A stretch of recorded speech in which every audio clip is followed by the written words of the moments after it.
Oke, Assalamualaikum warahmatullahi wabarakatuh. Waalaikumsalam warahmatullahi wabarakatuh. Oke, halo Bapak Ibu, apa kabar semuanya? Kabar baik. Alhamdulillah. Sehat. Alhamdulillah, sehat-sehat semuanya. Mudah-mudahan kita selalu diberi kesehatan oleh Allah Subhanahu wa taala. Amin ya rabbal alamin. Baik, Bapak Ibu, ini adalah session saya untuk melanjutkan pembelajaran kita. Nah, kali ini saya akan mempresentasikan tentang modul ajar. Nah, Bapak Ibu, sebelum kita belajar tentang modul ajar, seperti halnya pembelajaran sebelum-sebelumnya, kita sudah membuat kesepakatan belajar, yaitu diantaranya berdoa sebelum dan sesudah belajar. Yang kedua, saling menghargai. Dan yang ketiga, berpartisipasi aktif. Nah, belajar kita berdoa sebelum mulai belajar.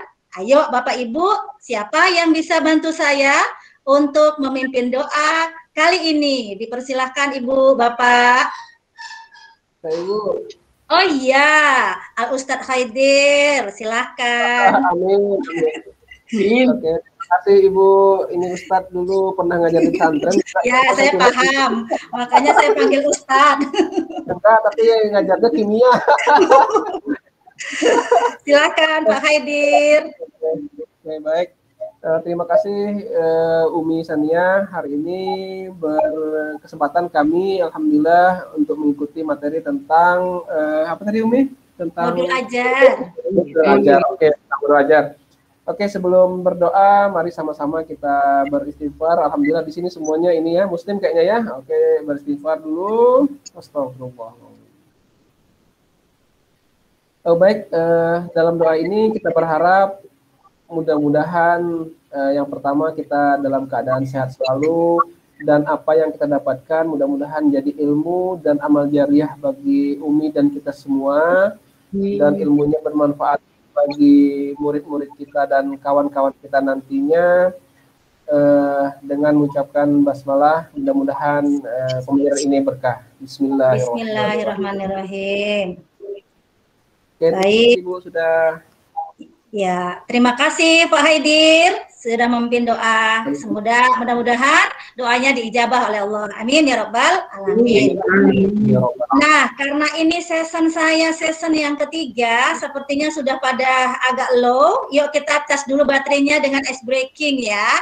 Oke, ice breakingnya kita tepuk warna seperti yang biasa kita laksanakan. Kalau saya bilang tepuk merah, 1, Allahu Akbar, dan seterusnya. Seperti yang sudah sering kita laksanakan. Kita mulai Bapak Ibu ya. Oke, siap Bu. Oke.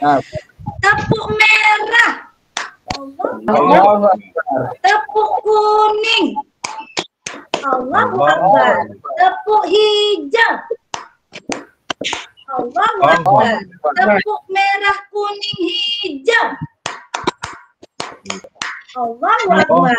Oke, hebat Bapak Ibu semuanya. Nah, ada satu lagi ya. Nanti kalau saya bilang tepuk 1 seperti biasa, tepuk 2 seperti biasa, tepuk 3 seperti biasa, kemudian tepuk 13 kali baru tawaga mana Bu, Allahu Akbar. Oke, bisa Bapak Ibu? Oke, siap Bu. Ya, baik, kita mulai. Tepuk 1 kali. Allahu Akbar. Bu gurunya lupa. Tepuk 1 kali. 2 kali. 3 kali. 13 kali. Allahu Akbar. Oke. Bu gurunya lupa. Udah kelamaan nggak ngajar. Ya, oke. Terima kasih Bapak Ibu. Kita mulai. Yang pertama, oke. Nah, sebelumnya kita sudah belajar tentang modul ajar dan komponen penyusunannya. Nah, dalam penyusunan modul ajar ada beberapa komponen. Adakah yang masih ingat ada berapa komponennya? Ya, Bu Putika. Ya. Ada 3 komponen, Umi. Ya, pinter. Berarti masih ingat ada 3 komponen. Ada yang tahu komponen apa saja ya? Komponen informasi umum, Iya. informasi inti, kemudian lampiran. Oke, tepuk tangan buat Bu Putika. Hebat Bu Putika. Nah, kita lanjutkan. Sekarang kita akan belajar tentang 2 hal materi tentang modul ajar. Kelanjutan dari komponen penyusunan modul ajar. Yang akan kita pelajari yaitu tentang prinsip penyusunan modul ajar dan prosedur penyusunan modul ajar. Nah, kita lanjutkan. Oke, nah ini adalah dalam setiap pembelajaran pasti ada tujuannya kita belajar ini apa ya. Nah, tujuan pembelajaran kita hari ini adalah insya Allah kita akan dapat memahami prinsip dan prosedur penyusunan modul ajar dan dapat mengaplikasikannya dengan membuat modul ajar sesuai dengan kemampuan di sekolah kita masing-masing. Nah, selanjutnya ini adalah prinsip penyusunan modul ajar. Pendekatan yang kita dapat lakukan untuk menyusun modul ajar itu ada 5 prinsipnya atau 5 pendekatan yang dapat kita lakukan. Yang pertama adalah karakteristik, kompetensi, dan minat peserta didik di setiap fase. Kenapa harus kita perhatikan karakteristik peserta didik serta minatnya? Karena setiap peserta didik itu unik dan memiliki kelebihan dan kemampuannya masing-masing. Bahkan anak kembar sekalipun pasti mereka memiliki minat dan karakteristik yang berbeda-beda, apalagi siswa kita yang berjumlah 20 lebih dalam satu kelas. Maka perlunya dilakukan pendekatan secara karakteristiknya, kompetensi, dan minat yang dimiliki oleh masing-masing peserta didik. Nah, yang kedua, kita juga harus melakukan pendekatan memahami perbedaan tingkat pemahaman dan variasi jarak antar tingkat kompetensi yang bisa terjadi di setiap fase. Karena setiap fase tentu masing-masing anak memiliki perbedaan tingkat pemahamannya. Jangankan pada fase-fase tertentu, dalam fase yang sama saja tingkat pemahaman peserta didik juga tidak sama satu sama lain. Baik. Yang ketiga, kita harus melihat dari sudut pandang pelajar bahwa setiap peserta didik itu unik dan memiliki kelebihannya masing-masing. Kemudian yang keempat, peserta didik kita harus mengakui bahwa belajar itu harus berimbang antara intelektual, sosial, dan personal. Yang kesemua hal tersebut adalah penting dan saling berhubungan. Kemudian yang kelima, tingkat kematangan setiap peserta didik tergantung dari tahap perkembangan yang dilalui oleh seorang peserta didik dan merupakan dampak dari pengalaman sebelumnya. Jadi, peserta didik itu setiap akan naik fasenya, tentu dia memiliki tingkat kematangan yang berbeda-beda, tergantung dari tahap perkembangan yang dilakukan dan dialami oleh peserta didik itu masing-masing sesuai dengan pengalaman hidup sebelumnya.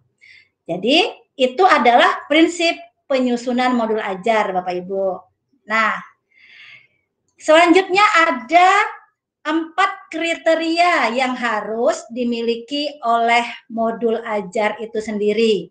Kira-kira Bapak Ibu ada yang sudah paham atau bisa bantu saya untuk menyebutkan secara singkat apa sih 4 kriteria yang harus dimiliki dalam penyusunan modul ajar? Yuk Bapak Ibu bantu saya. Ya, yang pertama esensial, Bu. Iya, pintar Yang Pak kedua, Riki. Lanjut. menarik dan bermakna, menantang. Iya. Selanjutnya, yang ketiga. Yang ketiga. Ada yang bisa bantu? Kontekstual, Ibu. Iya, relevan dan kontekstual. Pintar. Yang terakhir?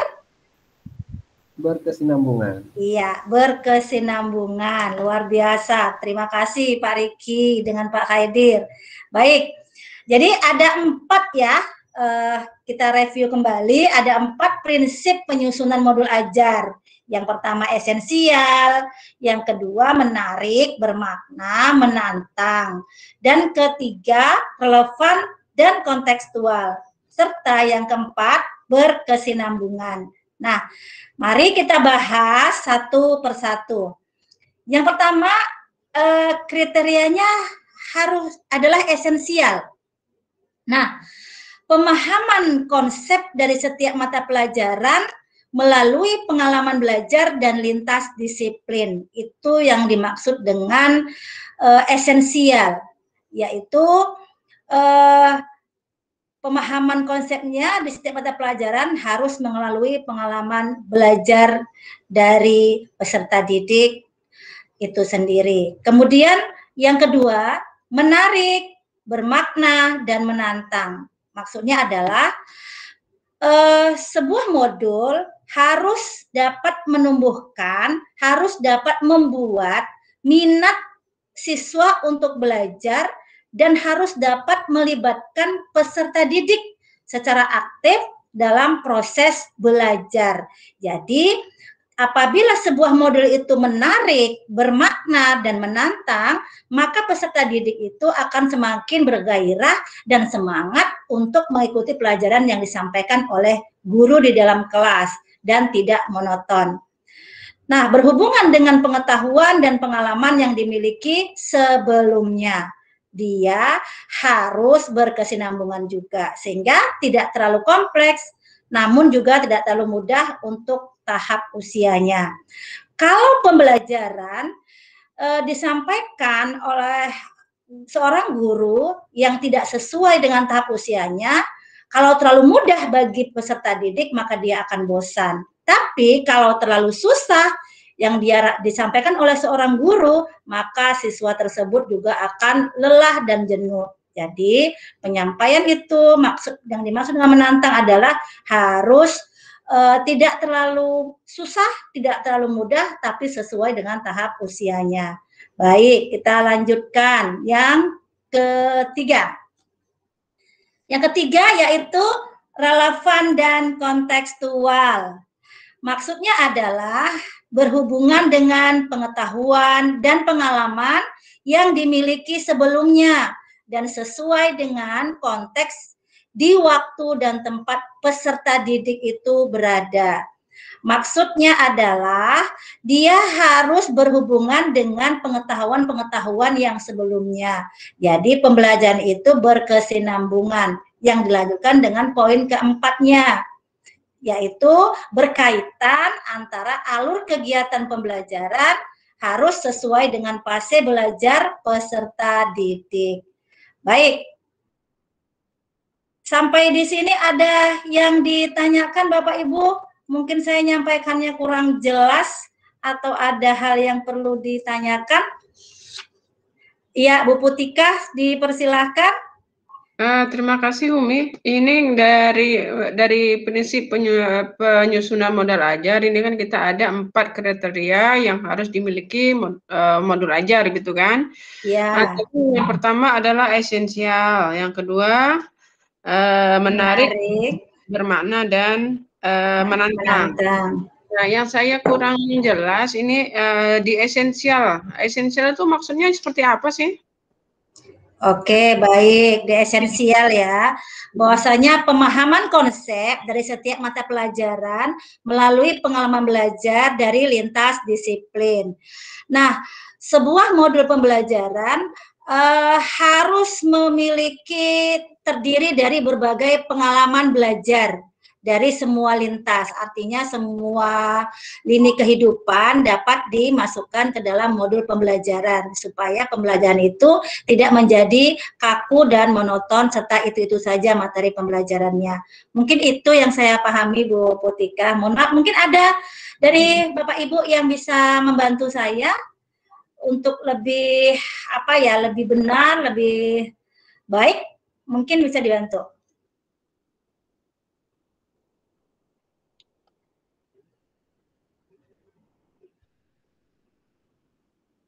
Pak Riki atau Pak Khaidir?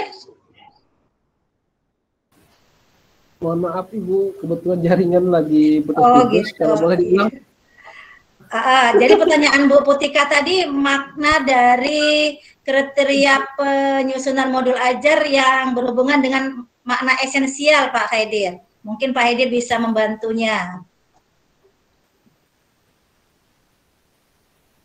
Halo Ibu. Oh, berarti jaringan Pak Khaidir sepertinya agak bermasalah. Pak Riki, ada yang mau ditambahkan?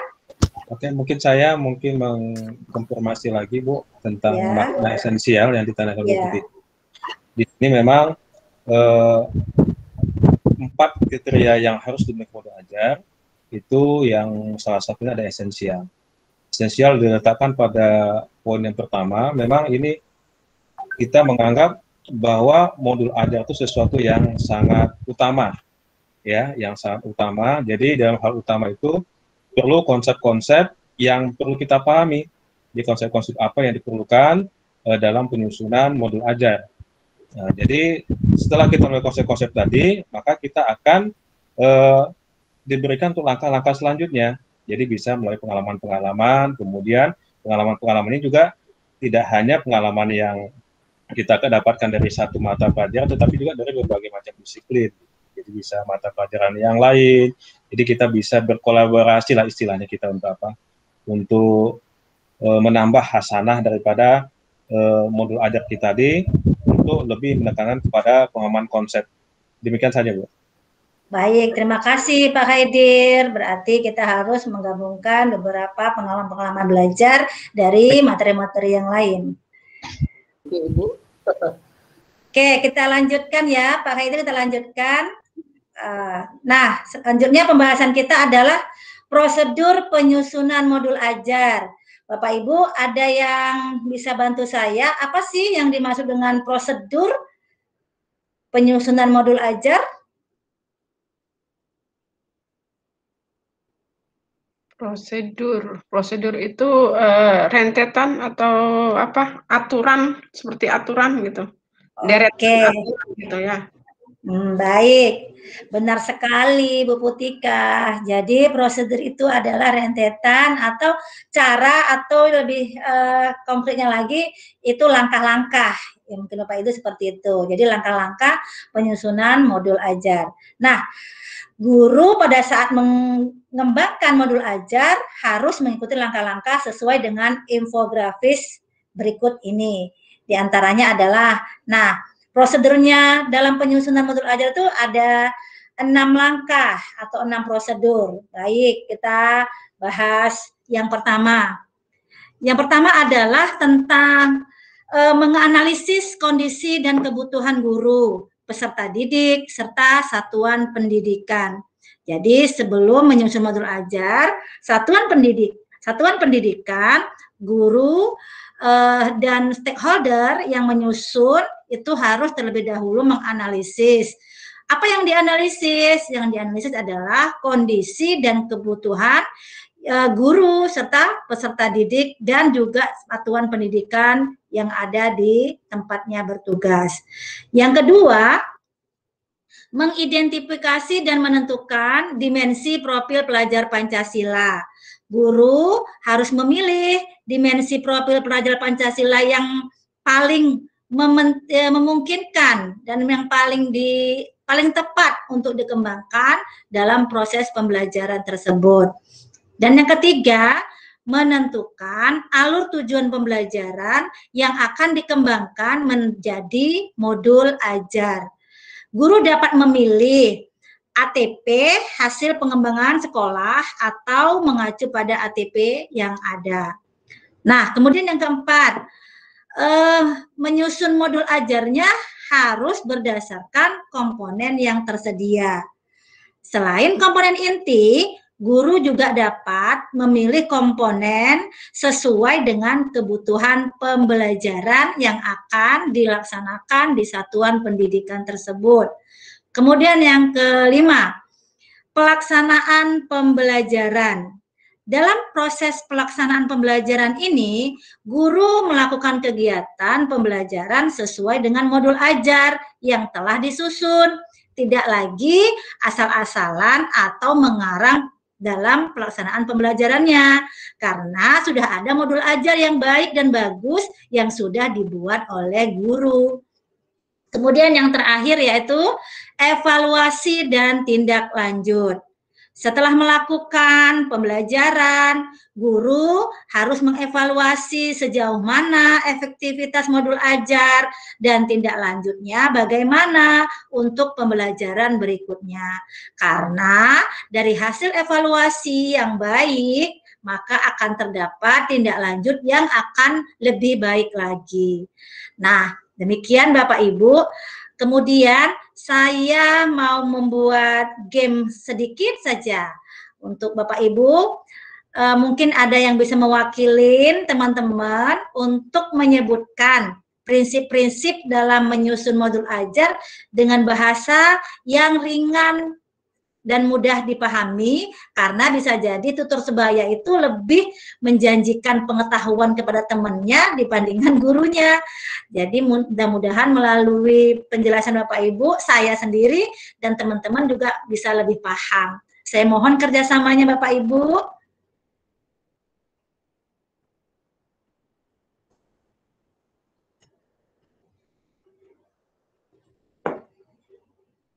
Pak Haidir belum bisa dengar suara kami ya?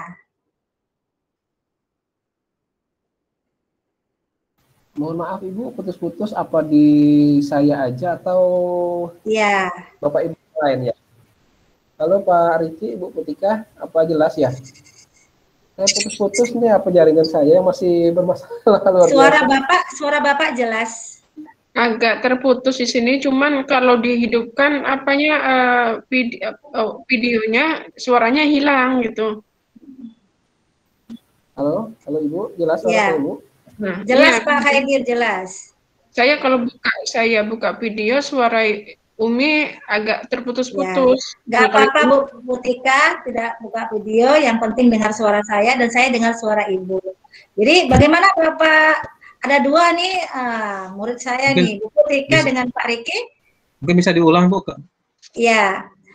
Jadi supaya kita bisa saling memahami satu sama lain, sepertinya tutor sebaya itu akan sangat bagus untuk bisa membantu kita memahami pelajaran hari ini. Jadi saya minta tolong ke Bapak Ibu untuk menyebutkan prinsip-prinsip dalam menyusun modul ajar dengan bahasa yang mudah, lebih mudah dipahami mungkin daripada bahasa yang saya sampaikan. Begitu Pak Riki. Oh gitu Bu ya. Tunggu Bu, saya susun dulu Bu ya. Oke, silakan. Yes. Boleh Ibu, sementara Pak Riki nyusun. Ya. Berarti ada berapa ini? Ada 6. Ada 4. Ada 5 ya. Itu tadi ya, yang 5 prinsip. Ada 4, ada 4 Bu. Ada 4 ya, yang esensial, menarik. Ya, siapa ini yang mau menjelaskan, Bu Putika atau Pak Riki atau Pak Haidir? Boleh, saya Ibu izin. Oke, silakan Pak Haidir. Oke, kalau jawabannya kurang atau salah, mohon diluruskan ya Ibu. Kalau saya coba dengan bahasa sendiri atau melihat prinsip pengembangan modul ajar ya Ibu ya. Yang pertama esensial katanya, kalau dari segi bahasa esensial itu esensi, artinya penting gitu ya Ibu ya. Kalau menurut saya di sana hal-hal yang penting yang diungkapkan si penulis ke dalam isi modul tidak hanya melulu, misalnya kalau saya belajar IPA tidak hanya tentang IPA, tapi mungkin bisa saya kaitkan dengan kehidupan sehari-hari atau dengan bidang agama misalnya. banyak misalnya dengan oksigen, kaitan dengan agama, rasa syukur. Nah, mungkin bisa seperti itu di esensinya. Yang kedua, di menarik, bermakna, dan menantang. Seperti yang Ibu sudah jelaskan tadi, kalau seperti buku teks gitu ya, monoton, hanya memberikan informasi saja. Namun berbeda halnya ketika dengan modul, di dalamnya mungkin nanti akan terdapat bermacam semacam pertanyaan pemantik, apa berupa kuis-kuis atau soal-soal, sehingga murid tidak merasa bosan gitu, monoton. Ada tantangannya ketika belajar modul. Terus yang ketiga, relevan dan kontekstual, artinya isi modul itu sesuai dengan kehidupan anak sehari-hari, tidak melulu soal teoritis, tapi nanti akan dihubungkan dengan kehidupannya sehari-hari, sehingga anak merasa dekat. Oh iya ya, ini manfaat saya belajar modul. Nah, mungkin seperti itu. Yang terakhir, ada berkesinambungan, artinya ada kaitan atau hubungan antara modul yang sudah kita pelajari dengan fase belajar peserta didik. Mungkin itu Umi. Oke. Kita kasih aplaus dulu Bapak Haidir. Jadi Bapak Ibu, guru yang sukses adalah ketika guru itu bisa memberikan atau membuat muridnya lebih pintar dari gurunya. Jadi alhamdulillah sepertinya murid-murid saya sudah lebih pintar dari gurunya, berarti saya adalah guru yang sukses. Amin ya rabbal alamin. Amin. Nah, baik, tadi sudah disimpulkan sama Pak Haidir tentang prinsip-prinsip dalam menyusun modul ajar dengan bahasa yang lebih mudah dan ringan untuk dipahami. Terima kasih buat Bapak Haidir dan Bapak Ibu yang sudah aktif dalam pembelajaran kali ini. Nah, sampai jumpa dan terima kasih. Nah, sebelum kita tutup, ada pertanyaan lagi? Oke, kayaknya cukup jelas. Oke, alhamdulillah, terima kasih. Berarti sudah paham semua tentang materi kita pada hari ini. Nah, sebelum kita tutup, seperti biasa ada Bapak Ibu, ya siapa yang memimpin doa kali ini? Tadi siapa tadi, Pak Haidir ya tadi yang memimpin doa? Iya, Pak Haidir. Karena udah membuka wajib lutut ya. Iya, betul. Baik, terima kasih, sangat inspiratif sekali, semangat sekali Ibunya menjelaskan, sehingga walaupun sebenarnya kami kondisi di sini hujan ya Pak Riki ya kita ya, tapi alhamdulillah tak mengantuk ini. Oke, mudah-mudahan segala materi tadi dapat kami terima dengan baik dan bisa diimplementasikan di sekolah masing-masing. Dengan mengucapkan hamdalah, mungkin materi kali ini sudah disampaikan Ibu. Syukur alhamdulillahirabbil alamin. Oke, itu saja Ibu, saya kembali ke Ibu. Baik, terima kasih Pak Haidir dan terima kasih Bapak Ibu semuanya yang telah membersamai kita hari ini. Baik, saya akhiri dengan mohon maaf jika ada yang kurang berkenan atau salah dalam penyampaian saya, pastinya banyak kekurangan. Tapi sudah saling melengkapi, itu luar biasa sekali. Salam semangat buat kita semuanya. Assalamualaikum warahmatullahi wabarakatuh. Waalaikumsalam warahmatullahi wabarakatuh.